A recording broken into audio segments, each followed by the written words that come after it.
Olá a todos, muito bom dia. Hoje é segunda-feira, dia 27 de julho. Estou aqui na igreja sozinho a gravar novamente a mensagem que foi ontem aqui ensinada e que, infelizmente, devido a alguns problemas técnicos, não foi possível não só a transmissão em condições, bem como também a gravação. Assim sendo, estou aqui, como eu disse, a gravar novamente, porque nós começamos há 3 semanas uma série nova. Estamos a estudar o livro de Lucas, o Evangelho segundo Lucas, que na verdade é uma carta que foi dirigida a uma pessoa, a Teófilo, mas que essa carta que foi dirigida a Teófilo é dirigida a nós hoje também, a si e a mim.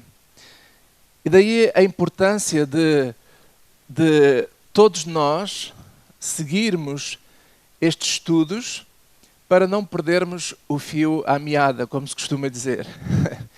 Várias pessoas nos acompanham através dos nossos vídeos, quer no Brasil, quer em França, aqui em Portugal também, no norte, no sul de Portugal. E recebi ontem algumas mensagens das pessoas a pedirem se havia alguma possibilidade de ouvirem a mensagem de ontem. Então eu tomei esta decisão de gravar hoje aqui na igreja e aqui vai. Vamos então ao ensino. Esta é a terceira mensagem desta série do Evangelho segundo Lucas e o subtema, ou tema para esta mensagem de hoje é a semente da mulher. Vamos abrir as Bíblias em Lucas, capítulo 1, desde o versículo 26 ao 38. Nós ainda não saímos do capítulo 1 e quero voltar a lembrar que este Evangelho foi escrito por Lucas, médico, foi companheiro do apóstolo Paulo, discípulo também do apóstolo Paulo, e ele ouviu a narração dos factos através daqueles que andaram com Jesus. Lucas não conheceu Jesus pessoalmente. Ele converte-se ao Evangelho muitos anos depois de Jesus ter sido morto, muitos anos depois da sua ressurreição e também da sua ascensão. Mas Lucas, ao ouvir os factos através dos apóstolos de Jesus Cristo, daqueles que testemunharam o verbo da vida, daqueles que andaram com Jesus, ele tem esta preocupação de colocar numa forma cronológica os acontecimentos, conforme ele menciona aqui no versículo 1 do capítulo 1 desta carta que ele escreve a Teófilo. E a certa altura, ele tem a preocupação de descrever o nascimento de 2 crianças que são muito importantes. São vitais. São vitais. Ele fala acerca do nascimento de João Batista, a forma como Deus agiu para que essa criança viesse ao mundo. E essa criança, João Batista, nasce de uma impossibilidade, porque Isabel, que era a mulher de Zacarias, ela era estéril. E a certa altura, um anjo fala com Zacarias e diz a Zacarias que a oração dele foi ouvida. Sendo ele já muito velho, ele nem quis acreditar. Tanto é que na semana passada nós falamos aqui acerca da incredulidade oculta. Por vezes, quando recebemos boas notícias, nós descobrimos que somos incrédulos. E foi o que aconteceu com Zacarias. Zacarias, durante tantos anos, durante uma vida inteira, pediu a Deus um filho. Mas demorou tanto, que quando veio a resposta, quando o anjo anuncia a resposta a João Batista, Ele estava incrédulo. Encontramos ele num estado de incredulidade. Ele disse ao anjo: mas como é que pode ser, sendo eu já velho? Mas aconteceu, porque quando a vontade de Deus está em jogo, tudo é possível. Como Maria, e hoje vamos ver, dizia que nada é impossível para Deus. E é isso mesmo. E então Lucas tem a necessidade de escrever estes pormenores acerca do nascimento de João Batista para entendermos que o plano de Deus está envolvido também com essa criança. E semana passada nós falamos um pouco sobre isso. E agora, hoje, nós vamos entrar na narração de Lucas acerca do nascimento de Jesus. Como é que foi isso? O que é que aconteceu? Então, no versículo 26 do capítulo 1 diz assim: E no 6º mês foi o anjo Gabriel enviado por Deus a uma cidade da Galileia chamada Nazaré. Não é a Nazaré de Portugal. Mas pronto. A uma virgem desposada, uma palavra assim mais antiga. Desposada significa que é uma virgem que estava noiva de um homem cujo nome era José, da casa de David. Isto é, a sua descendência é da descendência do rei David. E o nome da virgem era Maria. E entrando o anjo onde ela estava, disse: Salve, agraciada, o Senhor é contigo. O Senhor é contigo. Bendita és tu entre as mulheres. E vendo-o ela, perturbou-se muito com aquelas palavras e considerava que saudação seria esta, coisa estranha. E disse-lhe então o anjo: Maria, não temas, porque achaste graça diante de Deus. Eis que em teu ventre conceberás e darás à luz um filho, e por-lhe-ás o nome de Jesus. Este será grande e será chamado Filho do Altíssimo, e o Senhor Deus lhe dará o trono de David, seu pai. Reinará eternamente na casa de Jacó, e o seu reino não terá fim. E disse Maria ao anjo: Como se fará isto? Visto que eu não conheço varão, não conheço homem. Ela era virgem, ela nunca tinha tido relações sexuais com nenhum homem, nem mesmo com o seu noivo, com José. E ela estava perturbada: como é que vai nascer uma criança de mim se eu nunca tive relações sexuais com ninguém? E respondendo o anjo, versículo 35, disse-lhe: Descerá sobre ti o Espírito Santo, e a virtude ou o poder do Altíssimo te cobrirá com a sua sombra, pelo que também o santo que de ti há de nascer, que de ti será gerado, lá está o título desta mensagem, a semente da mulher, que é estranho porque normalmente a semente tem a ver com o lado masculino. Já lá vamos. Então este anjo diz: o santo que de ti há de nascer será chamado Filho de Deus. Filho de Deus. E eis que também Isabel, tua prima, concebeu um filho na sua velhice. E é este o 6º mês para aquela que era chamada estéril. Quando o anjo fala a Maria, Isabel já estava grávida de 6 meses, de João Batista. Então, Jesus é mais novo do que João Batista. Isto é só aqui um pormenor, nada de importante, mas é só para termos uma ideia, estarmos dentro deste contexto. Mas o muito importante aqui é que ela era chamada estéril. Toda a gente sabia que aquela mulher não podia ter filhos. Na verdade, a pessoa sentia-se muito envergonhada. As pessoas, as mulheres estéreis, sentiam-se envergonhadas por essa situação. Acreditava-se até que fosse uma maldição de Deus. Mas sabemos que isso não é verdade, e a semana passada nós vimos isso com mais pormenor. E então o versículo 37 diz: porque para Deus nada é impossível. Para Deus, nada é impossível. Disse o anjo a Maria. Para Deus, nada é impossível. É a resposta a Maria. Como é que vai ser isto? Eu nunca estive com nenhum homem. Como é que é possível uma criança ser gerada de mim? E o anjo diz, para Deus nada é impossível.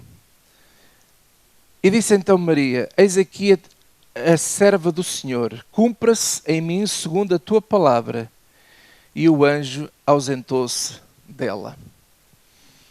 E naqueles dias, versículo 39, levantando-se Maria, foi apressadamente às montanhas, a uma cidade de Judá, e entrou em casa de Zacarias, saudou a Isabel. E aconteceu que ao ouvir Isabel a saudação de Maria, a criancinha saltou no seu ventre. E Isabel foi cheia do Espírito Santo. Uau! E exclamou com grande voz e disse, bendita és tu entre as mulheres, e bendito o fruto do teu ventre. E de onde me provém isto? A mim que venha visitar-me a mãe do meu Senhor. Pois eis que, ao chegar aos meus ouvidos a voz da tua saudação, a criancinha saltou de alegria no meu ventre. Bem-aventurada que creu, pois onde se cumprir as coisas da parte do Senhor que lhe foram ditas.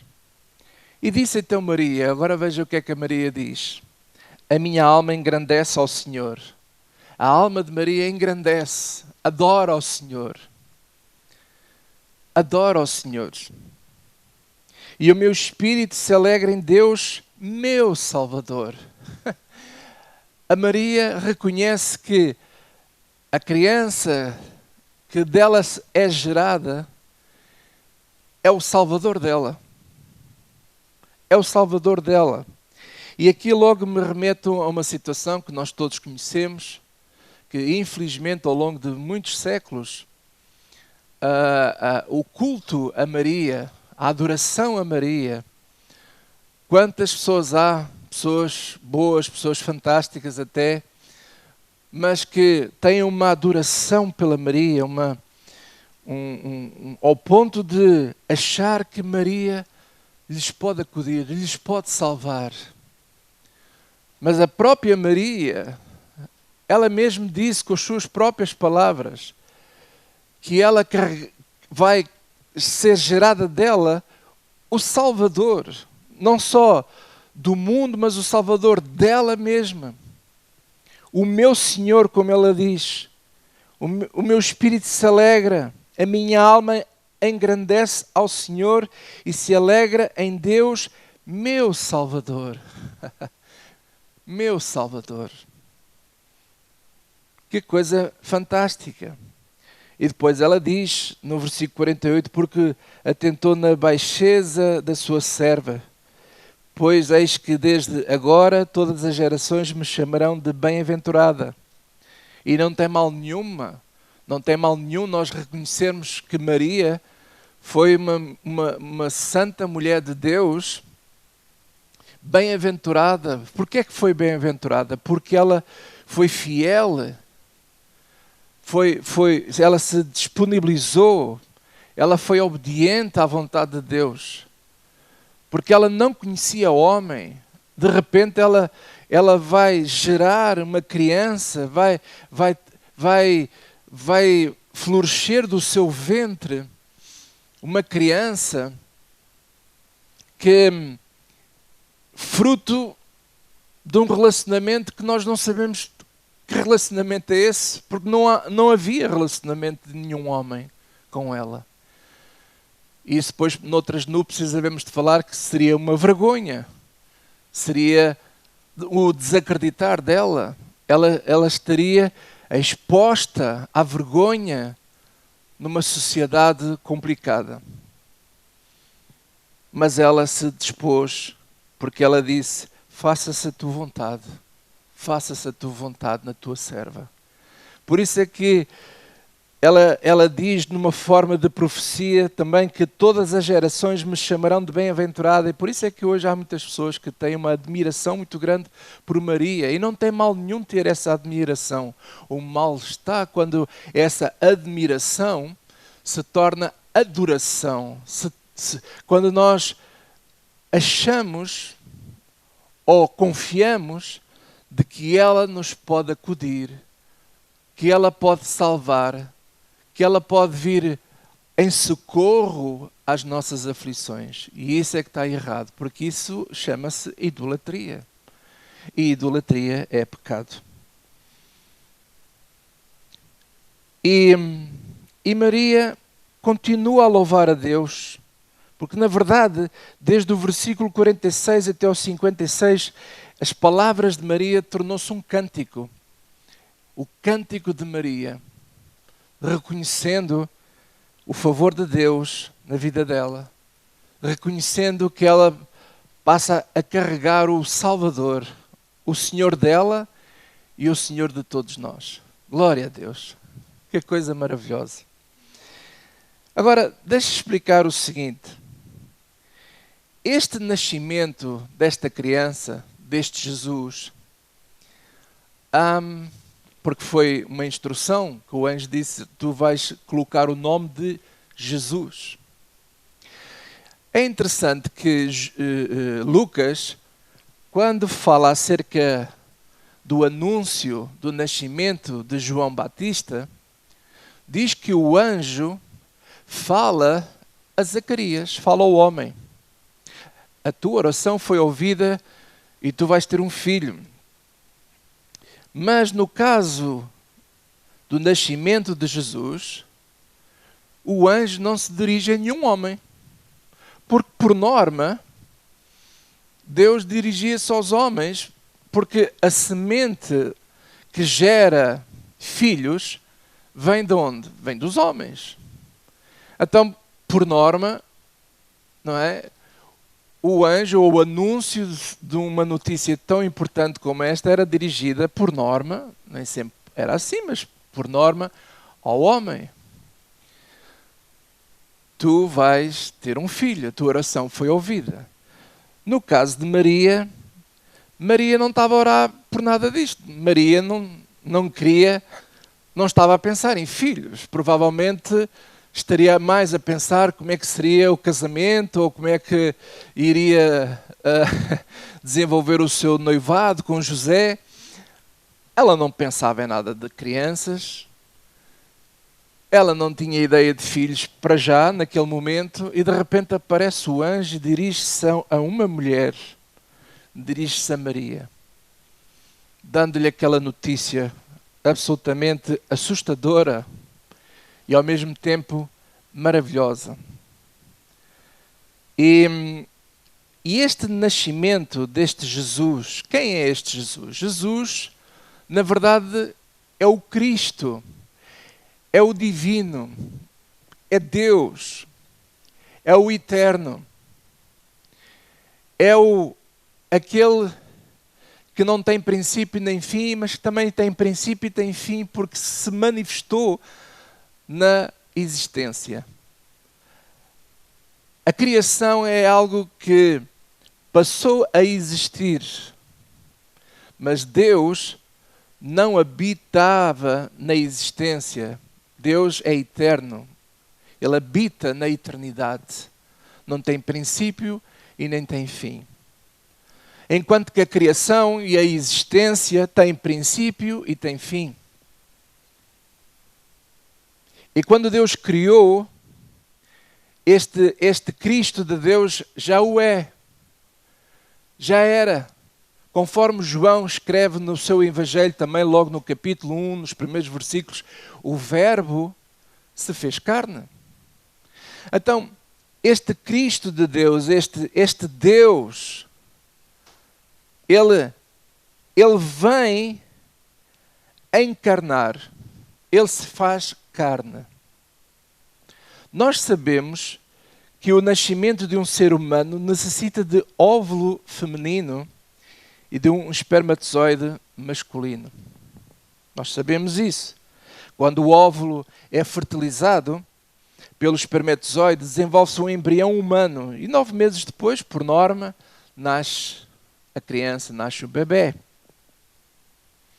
A ciência tem vindo a desenvolver muito ao longo destes séculos. Hoje é possível trabalhar parte deste processo em laboratório.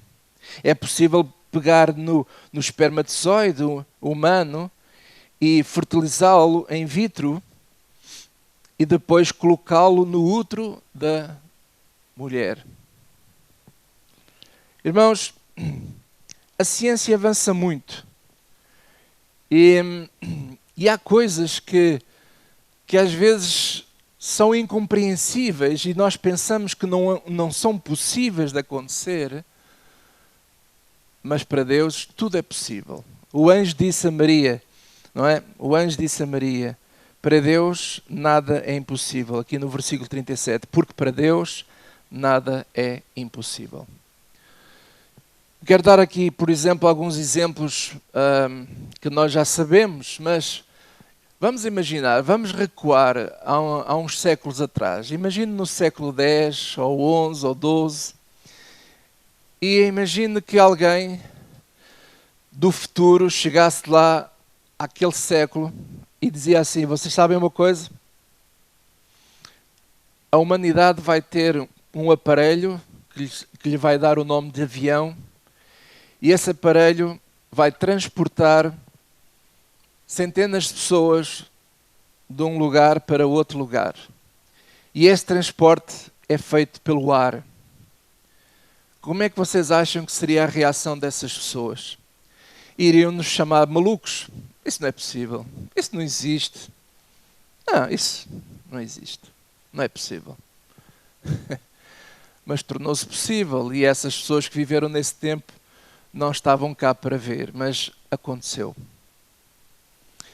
Imagine também essas mesmas pessoas que recebem uma notícia de que vai ser possível à humanidade tirar fotografias de momentos. O que é uma fotografia é tirar digamos assim, criar um momento que se está a viver e recordá-lo em papel e mais tarde em forma digital e até podemos transmitir essa fotografia e enviar essa fotografia para pessoas que moram do outro lado do mundo.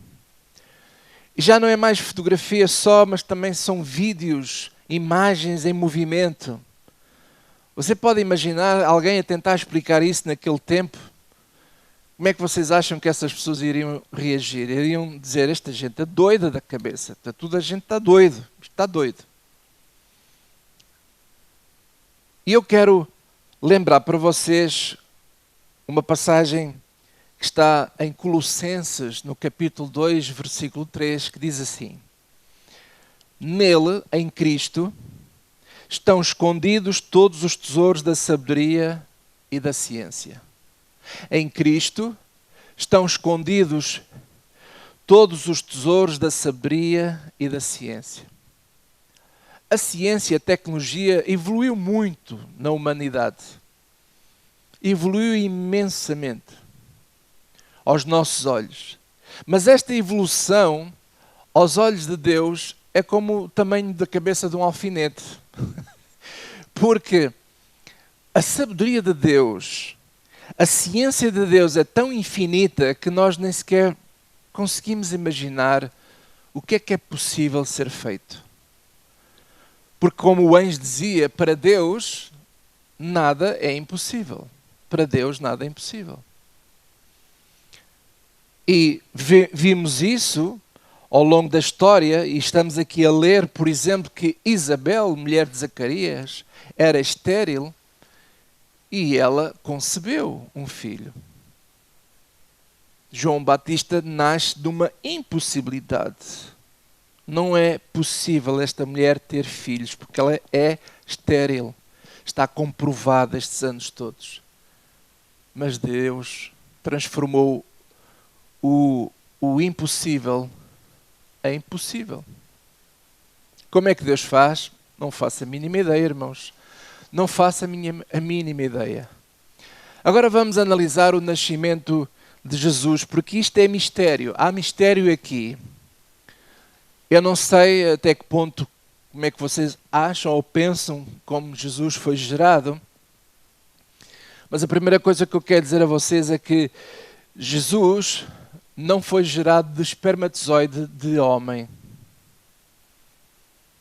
Maria não concebeu. O óvulo de Maria não foi fertilizado por espermatozoide de homem.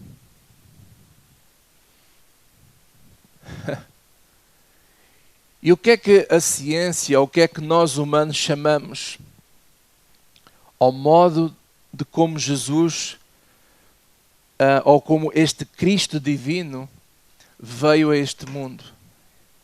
Ele encarnou. A encarnação. O que é a encarnação?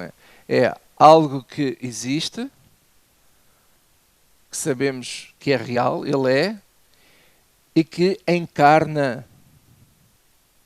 Isto é um processo estranho para a nossa mente. Mas para a mente de muitos seres humanos, não é. Até porque existe a teoria, e há quem acredite e ensine acerca da reencarnação, que é diferente de encarnação. A encarnação é feita uma vez. A reencarnação significa que a pessoa vai reencarnando várias vezes, múltiplas vezes. E a quem acredita nessa teoria, eles acreditam que à medida que a pessoa vai reencarnando várias vezes, ela vai atingindo a perfeição. Bem, se assim fosse, se fosse assim possível, e se assim fosse, não é? Então o mundo estaria muito melhor, porque nós todos iríamos reencarnando até ficarmos cada vez melhores, mas nós vemos o oposto, o mundo cada vez está pior. E o que é que Deus fala sobre esse assunto? Será que para Deus, quer a encarnação, quer a reencarnação, é possível? Sim. Conforme o anjo dizia, porque para Deus nada é impossível.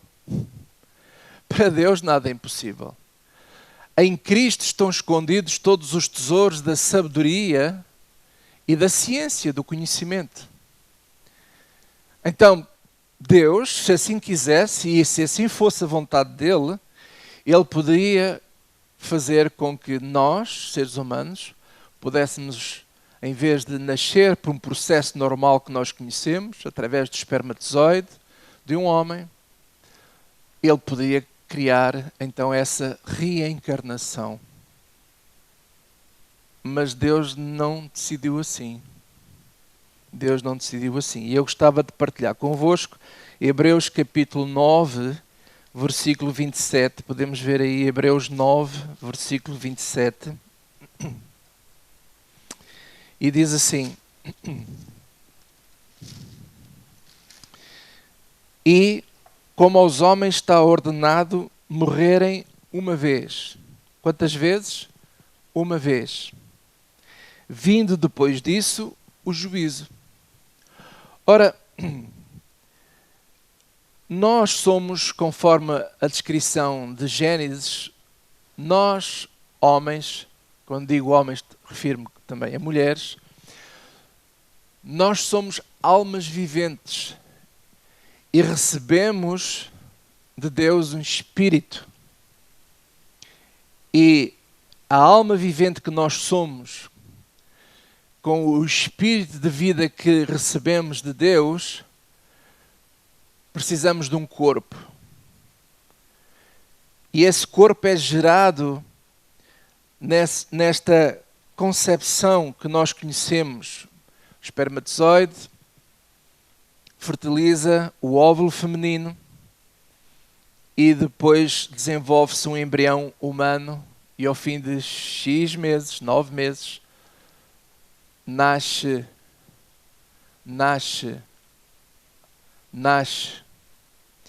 Não é algo que venha, que já tenha existido, mas ele é criado naquele momento, nasce naquele momento. Ao nascer, nós somos almas viventes e recebemos o Espírito de Deus e habitamos dentro de um corpo que permite esse corpo viver no ambiente que nós estamos, a que chamamos de planeta Terra.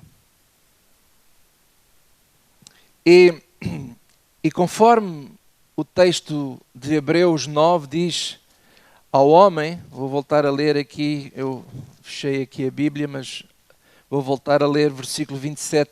E como aos homens, à humanidade está ordenado morrerem uma vez. É possível a reencarnação? Sim, se Deus quisesse era possível, mas Deus não decidiu assim. Era possível outras coisas que nós nem sequer imaginamos. Não quer dizer que não existam, mas que nós nem sequer imaginamos. Sim, era possível, porque para Deus nada é impossível. Mas Deus não decidiu assim. Então, aos homens está ordenado morrerem uma vez. Morrerem uma vez. Então, o nascimento de Jesus Cristo é de facto um mistério. É um mistério que nós provavelmente não conseguimos explicar à luz da ciência que nós temos, do conhecimento que nós temos atualmente. Como é que é esse processo de encarnação? Como é que é esse processo de que o Verbo se fez carne? Que processo é esse? As únicas informações que nós temos é o que o anjo disse a Maria no versículo 35 de Lucas 1. O anjo disse-lhe: descerá sobre ti o Espírito Santo e a virtude do Altíssimo te cobrirá, e com a sua sombra, pelo que também o santo que de ti há de nascer será chamado Filho de Deus. E Deus se fez carne. Por isso é que é chamado Filho de Deus, porque se faz carne, se faz como um filho que vem e anda entre nós. E anda entre nós. Que coisa absolutamente linda, e volto a referir, difícil de explicar. E volto a dar aquele exemplo que eu dei há pouco das pessoas que viviam no século X, não é? Coisas que nós contamos do nosso atual século que poderia vir a acontecer ao mundo, eles não iriam acreditar. Assim como muitas pessoas acham muito estranho como é que Jesus encarna, que processo é esse? As pessoas acham isto muito estranho. Como é que foi? Será que Deus fez relações sexuais com Maria? Bem, não é nada disto que está aqui a dizer. Não é nada disso. Até mas como é que é e tal? E então a nossa cabeça começa, digamos assim, a ficar estranha, não é? Ficar a pensar, mas como é que é possível uma coisa dessas? Eu só gostava de lembrar o seguinte, que atualmente existem seres vivos, como por exemplo o tubarão-martelo, é um exemplo desses, e outros exemplos de outros seres vivos que não necessitam do esperma masculino para gerar vida. Esse processo chama-se partenogênese. Partenogênese é um processo de fertilização em que se desenvolve o embrião no óvulo feminino e que não necessita de espermatozoide, vá lá, digamos assim, do lado masculino, da parte do macho. Então, esses seres vivos conseguem gerar vida sozinhos. Como é que Deus fez isso? Eu não faço a mínima ideia, porque a criação de Deus é tão maravilhosa, é tanta variedade. Você olha para as flores, olha para as plantas, olha para todo o tipo de animal que existe. Uns têm mais tempo de gestação, outros têm menos. Uns nascem por um dia e morrem no mesmo dia. Bem, há de tudo neste universo, e que a nossa mente pequenininha, do tamanho de um alfinete, não consegue querer entender tudo. É muito difícil entender tudo. Mas há uma coisa que é importante, e é importante aqui ser referido, é que Jesus, o Cristo, nunca podia se fazer carne através de semente de homem, através de um espermatozoide. Porque o pecado, ele é como um veneno que passa de geração em geração. E Cristo vem ao mundo sem pecado. Porque se algum homem fizesse gerar a criança chamada Jesus, ora, esse Jesus já viria contaminado por causa do pecado que está sobre a humanidade. Nós vamos ver nas próximas lições, e hoje ainda vou mostrar um pouco sobre isso, que o maior veneno, e esse é o motivo porque é que esta criança é gerada em Maria, o maior veneno da humanidade chama-se o pecado. Conforme Paulo diz que o salário, o fruto do pecado é a morte, é a separação de Deus para sempre. É a morte não só física, mas é a morte espiritual, é a morte de tudo. E nós precisamos de entender isso, que este Cristo se manifesta neste mundo pela encarnação, porque ele não foi criado naquela hora no ventre de Maria, porque ele já o é. Ele é antes da fundação do mundo. Nós temos vindo aqui a estudar, aqui nesta igreja, que Cristo, o Cordeiro, que foi imolado antes da fundação do mundo. Isso é outra história, isso é outra coisa que a nossa cabeça não consegue entender, a não ser pela fé. Lembre-se que em Cristo estão escondidos todos os tesouros da sabedoria e da ciência. Tanta coisa que é possível, porque para Deus nada é impossível. Mas o Cristo, o Cordeiro de Deus, imolado antes da fundação do mundo, ele se manifestou no espaço-tempo, se manifesta na criação, na existência, sendo gerado no ventre de uma mulher, sem pecado, porque não é semente de homem, mas é como as Escrituras chamam-lhe a semente da mulher.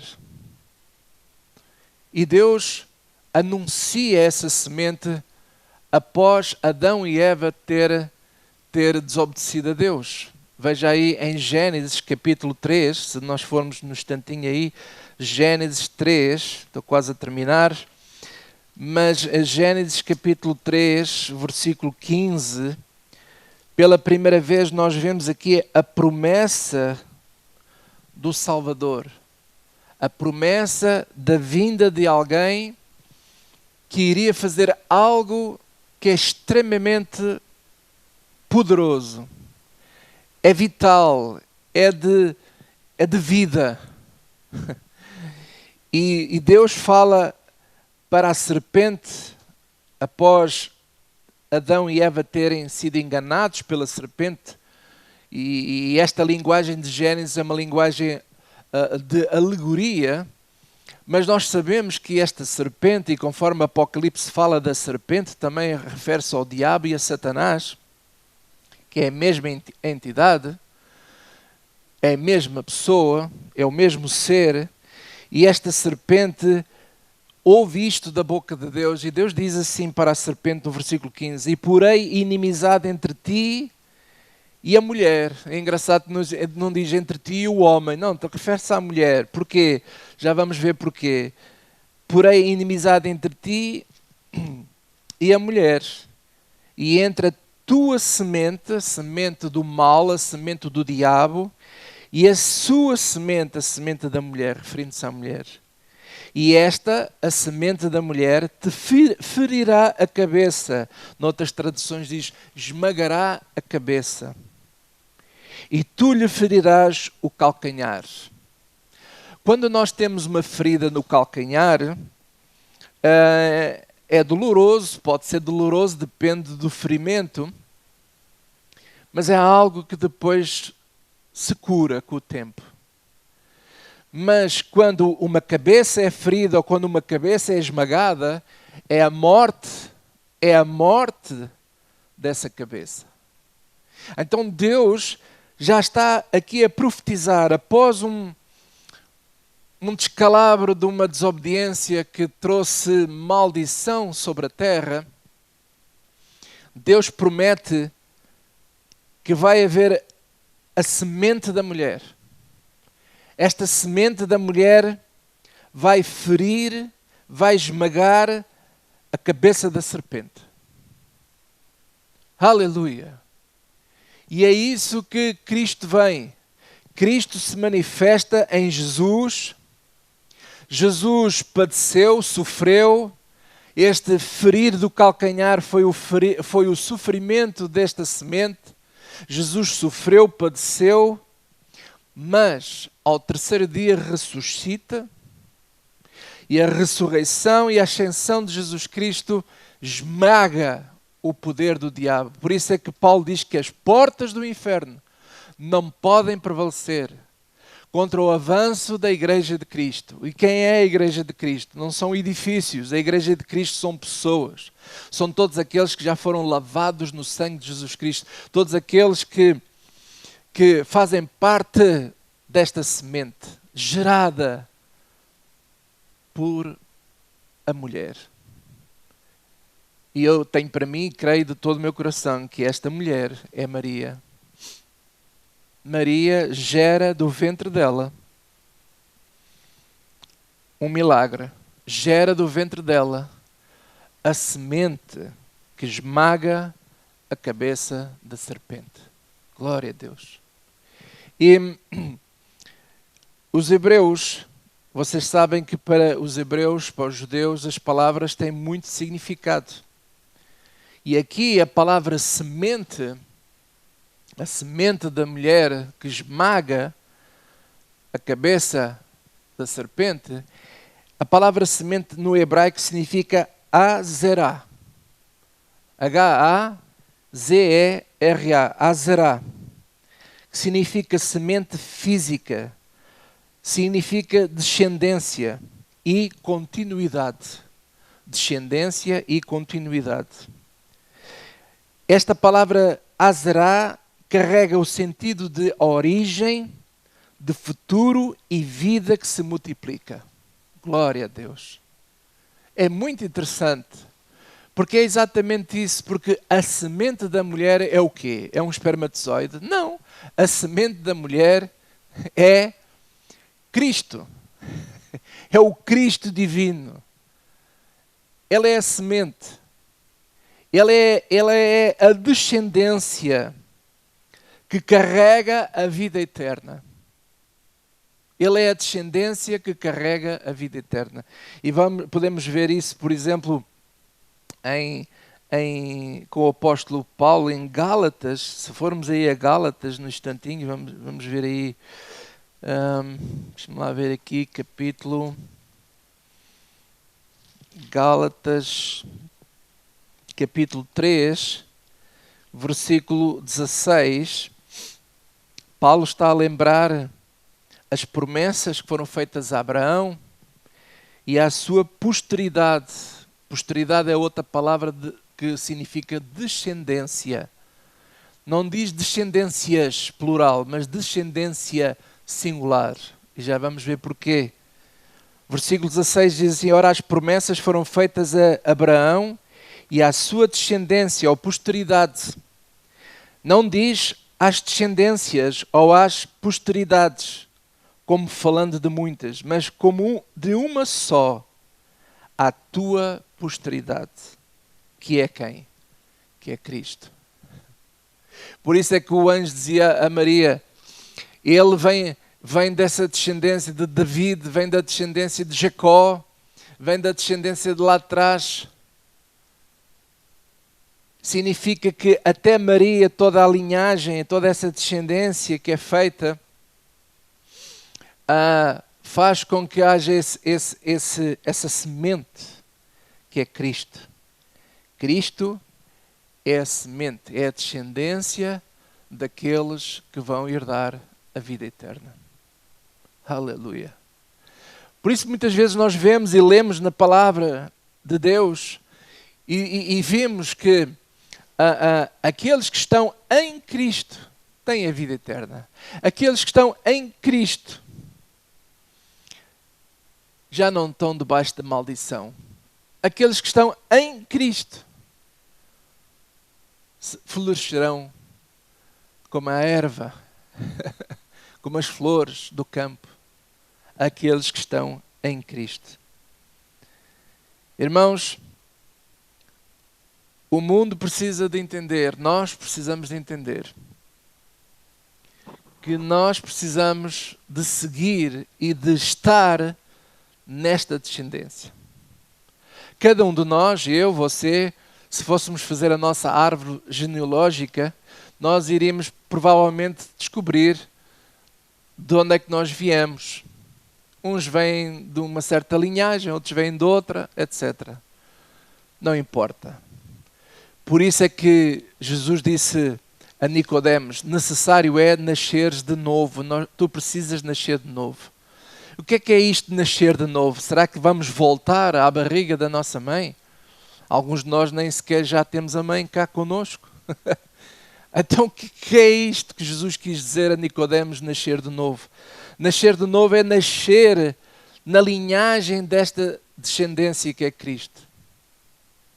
Por isso é que a palavra de Deus tantas vezes nos diz que aqueles que confessarem que Jesus é o Senhor, aqueles que abrirem o seu coração e reconhecerem que necessitam do Salvador, como Maria dizia, em mim está o meu Salvador. Ele é o Deus, o meu Salvador. E nós precisamos de reconhecer que necessitamos de um Salvador. Não é um Salvador qualquer, não é um político que nos vai salvar, não é uma estratégia de marketing que nos vai salvar, não é o desporto que nos vai salvar, não é seguir a Virgem Maria que nos vai salvar, não é seguir qualquer outra ideologia que nos vai salvar. O que nos pode salvar e que nos salva, só há um, que é aquele que nasce a semente da mulher, o Cristo de Deus, que encarnou, que entra entre nós através do nascimento na pessoa de Jesus. Por isso é que ele é chamado Jesus, o Filho de Deus, o Cristo, o Deus vivo, aquele que é, aquele que era, aquele que será sempre. Aquele que fala a Moisés e diz para Moisés falar com Faraó, e se Faraó lhe perguntasse quem é que o envia, ele disse, o eu sou te envia. Ele é. Ele não existe, mas ele é. Ele é. O ele é, que é a semente da mulher, se manifesta na existência através da pessoa de Jesus, porque foi o nome que foi dado para ser registado neste planeta. Ele se manifesta em Jesus, andou entre nós, anunciou a vontade de Deus para nós, mostrou como é que nós devemos viver nesta vida, e Ele promete e veio com as suas promessas da vida eterna com Deus. Glória a Deus, meus amados. Este Jesus maravilhoso, esta semente da mulher, carrega a vida eterna. E para terminar, deixando aqui uma pitada de sal para as próximas mensagens, este Jesus, que é o Salvador de Maria e o Salvador de todos nós, Ele salva-nos do quê? Do que é que nos salva? Do que é que Ele nos salva? Da bancarrota? Ele nos salva do quê? Do que é que Ele nos salva? E nós podemos encontrar, já dando aqui uma pitada de sal, como eu dizia, o início da resposta que depois iremos desenvolver ao longo das próximas mensagens. Vamos outra vez a Hebreus capítulo 9,